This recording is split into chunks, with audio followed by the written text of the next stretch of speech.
I've seen a lot of change, been through a lot of pain. Some things are not the same as they were a year ago. Welcome back to Story Time. This story time is a little bit more, covert. It's doing ball tests as the USBC rules were changing. We were trying to stay ahead of the curve as far as bowling technology. So we did a ball test with the Sizzle. The Sizzle was a symmetric bowling ball that was basically, when the USBC decided to quote unquote neuter, the symmetric balls by not being able to use balance holes. This was that ball that was supposed to at least give us, a heads up on what was new to come as far as symmetric bowling balls. So I did a test, and if anybody knows AMF, used to be AMF, Hanover Lanes, which is now Bolero. What is it, Bolero? Bolero Mechanicsville now.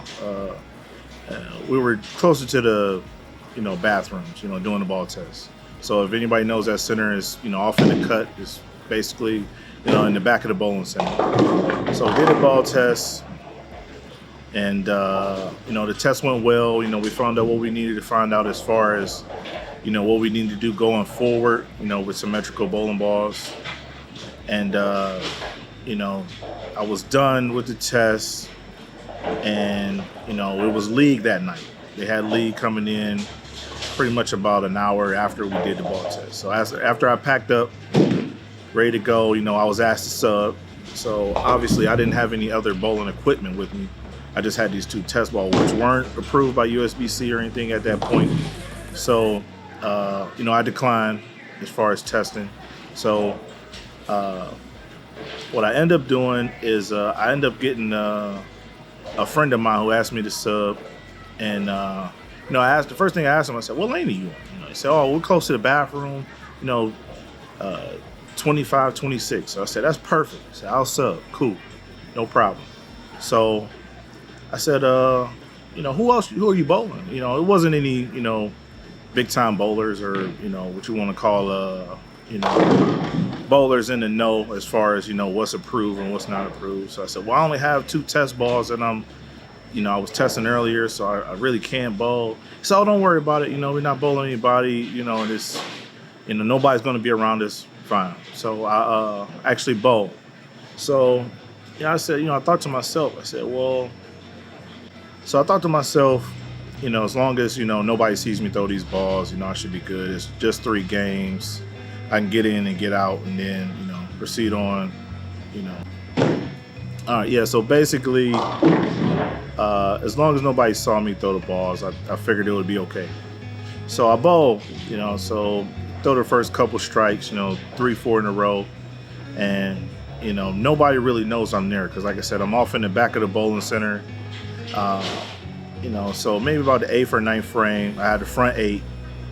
And I have a guy that I bowl with. And he came down. He said, oh, man, I didn't even know you were here.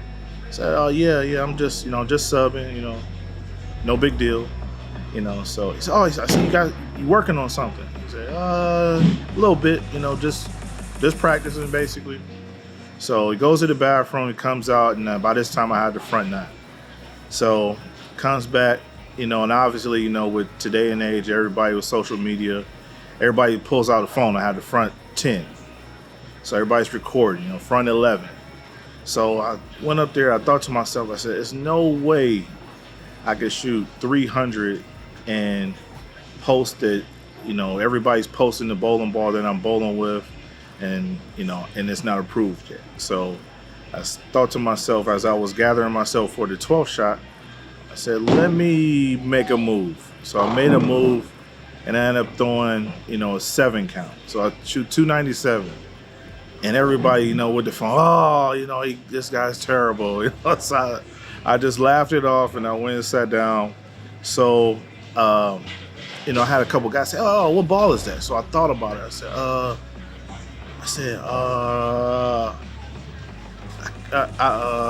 I'm stuttering.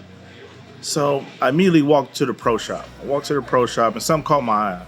So I went to the owner, Brian, and I asked him, I said, hey, I need you to punch this ball right now.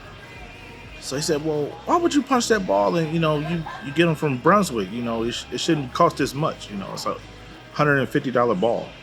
I said, I need it right now. So he said, why do you need it right now? I said, I just need to put holes in it. I need it. So he puts holes in it, and he brings it down, like I said, in the corner. He brings it to me. So a guy asked me again, he said, what ball was that you threw? I said, it was a Rhino. And at that time, the Rhino had a bunch of different colors, and they had one in the pro shop that was very similar color scheme, the green and orange Rhino. So I said, I took it and I showed him, oh, yeah, this is what I threw, So I said, did one of these. I said, whew.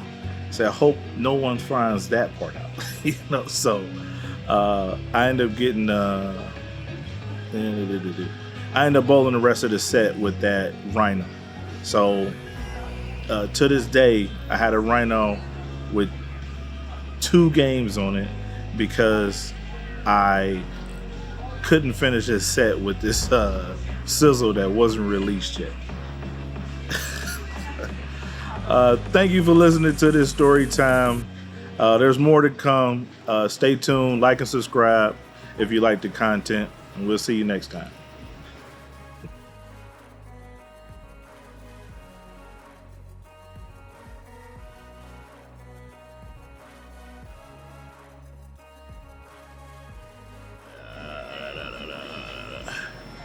I can cut that whole thing out.